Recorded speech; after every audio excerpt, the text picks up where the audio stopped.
تیسرا درجہ جو سب سے بالاتر ہے توبہ کا، وہ کیا ہے کہ نہ فقط یہ کہ ہم پردہ ڈالیں گے، نہ یہ کہ ہم اس کو مٹا دیں گے، آپ کی ذات میں جو آلودگی تھی، جو سیئہ تھا، اس سیئہ کی شکل چینج کر کے حسنہ بنا دیں گے۔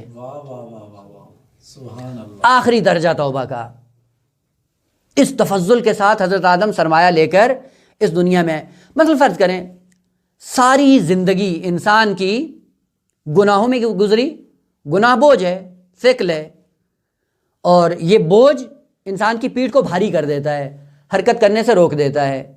لیکن یہی بوجھ اگر انسان کے لیے حسنہ بن جائے تو یہ کہاں پہنچے گا؟ سیئات کو حسنات میں تبدیل کرنا یہ توبہ کا آخری درجہ ہے، لیکن اس کے لیے شرائط ہیں۔ نمونہ بھی یاد کر دوں، سورہ مبارکہ فرقان آیت نمبر 70، من تابا، توبہ کرے، وآمنا، توبہ کے بعد ایمان محکم، عمل صالح، خوب یہ کون ہوں گے؟ فاولئک یبدل اللہ سیئاتہم حسنات، تبدیل کر دے گا، سیئہ نہیں رہے گا، اب سیئہ کس میں تبدیل ہو جائے گا؟ حسنہ میں۔ وہ جو اتنا بوجھ اٹھایا ہوا تھا گندگی کا، وہ خالق کائنات ایسا کیمیا گر ہے کہ بے قیمت چیز کو قیمت عطا کر دیتا ہے۔ نمونہ اس کا تاریخی ایک جو سب کے سامنے ہے وہ جناب حور کا نمونہ ہے، وہ جو قعر جہنم میں تھا، ایک لمحے میں کیا ہوا کہ سیئات ساری حسنات میں تبدیل ہو گئیں۔ وہ امامت کو اگر اس طرح سے قبول کرو تو پھر سیئات حسنات میں تبدیل ہو جاتی ہیں۔ اور یہ کیمیائی گری آپ دیکھتے رہتے ہیں، مثال کے ساتھ اگر اس کو واضح کرنا چاہیں، آپ نے دیکھا ہوگا کہ مٹی کو اٹھاتے ہیں کیا بن جاتی ہے؟ ہاتھ لگاتا ہے کیمیائی گر، ہے مٹی، عام مٹی ہے، لیکن کیا ہے؟ عام مٹی ہے، لیکن جب کیمیائی گر کے ہاتھ میں آتی ہے مٹی نہیں رہتی، ہیرے بن جاتی ہے، جواہرات بن جاتی ہیں، سونا بن جاتی ہیں۔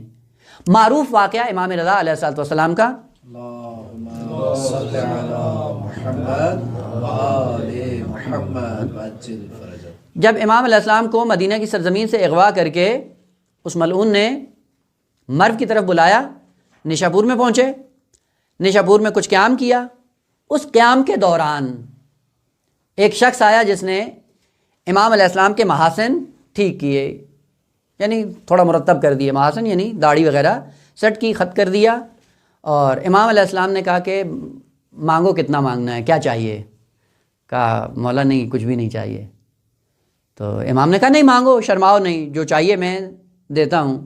تو کہا نہیں مولا مجھے کچھ بھی نہیں چاہیے۔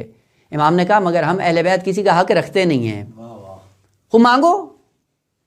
جب تیسری مرتبہ امام نے کہا مانگو اور اس نے کہا کہ نہیں مولا نہیں چاہیے، وہاں پہ ایک بہت بڑا پتھر پڑا تھا، امام نے کہا یہ اٹھا کے دو، اس نے اٹھا کے دیا، امام نے ہاتھ لگایا اور پھینک دیا، کہا یہ لے لو، دیکھا تو وہ سارا سونا بنا ہوا ہے۔ یہ ہے کیمیائی گر، مٹی کو سونا بنا دینا۔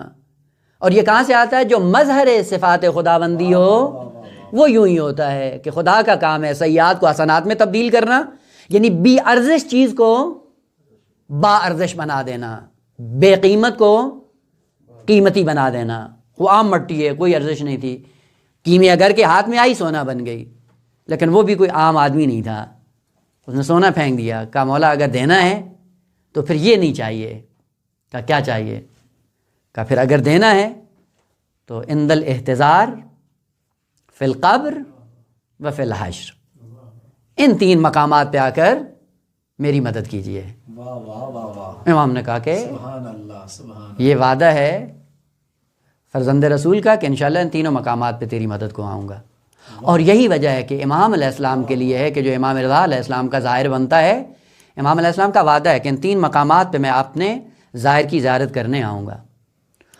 چلے گئے امام علیہ السلام مرو میں، اور کئی ایک پادریوں کے ساتھ مناظرے میں مشغول تھے کہ اچانک دیکھا امام غائب ہو گئے، نظر نہیں آ رہے ہیں۔ اور تھوڑا سا عرصہ جب گزرتا ہے تو پھر دیکھتے ہیں کہ امام وہیں تشریف فرمایا جہاں پہ پہلے بیٹھے ہوئے تھے۔ بڑا تعجب ہوا لوگوں کو کہ کیا ہوا؟ پوچھا انہوں نے کہ مولا آپ کہاں گئے تھے، کیا ہوا، نظر نہیں آ رہے تھے؟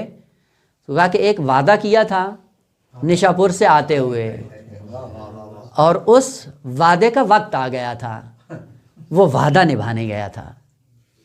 عالم احتضار میں جیسے یہ محب پہنچتا ہے، امام رضا علیہ السلام ملک الموت سے خطاب کرتے ہیں، تمہیں پتہ نہیں ہے کہ یہ امام رضا کا ظاہر ہے؟ واہ واہ، کہا کہ اس وقت آپ کو پتہ ہونا چاہیے کہ میرا ظاہر ہے، اور ظاہر کے ساتھ وہی برخورد کرو جو ہمارے ساتھ اس کی نسبت ہے۔ لہذا ذہن میں رہے کہ ہم جو ائمہ طاہرین کی بارگاہ میں جاتے ہیں ظاہر بن کر جائیں، حقیقی ظاہر، تاجر نہیں بنیں، کیونکہ ہم تاجر بن کے، مانگنے والے بن کے، سائل بن کے جاتے ہیں، ساری چیزیں لے آتے ہیں اور جس چیز کو لینا چاہیے وہ نہیں لے کے آتے ہیں، یعنی سارے کام کرتے ہیں سوائے زیارت کے، زیارت نہیں کرتے، باقی سب کچھ کرتے ہیں۔ خیر